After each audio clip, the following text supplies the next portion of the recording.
Honda Civic 4+64 with 360 camera, online and offline voice command, wireless CarPlay, and Android Auto. Yung front cam niya ito, side cam ito. Okay. Tapos yung rear cam ito. Okay. Demo ko lang yung unit.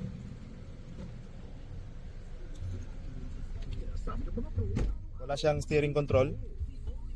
Tapos testing natin yung 360 auto trigger, right signal, left signal, hazard, tapos reverse. Okay. Tapos yung 360 camera, 3D. Okay. 11.8 screen resolution, 2K. 11.8 screen size, tapos 2K resolution. Meron siyang knob sa gilid. Okay. Tapos meron din siyang next. Next.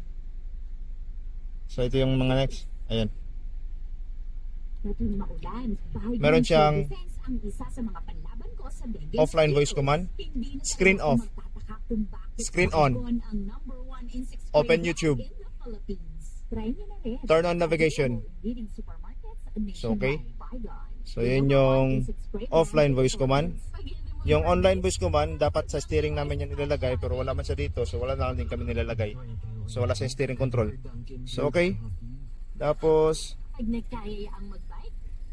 ito yung mga application niya: YouTube, Waze, Maps.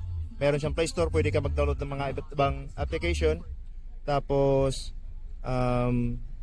yung split screen niya, ay, sa pindot na pala. Tapos sample is yung YouTube.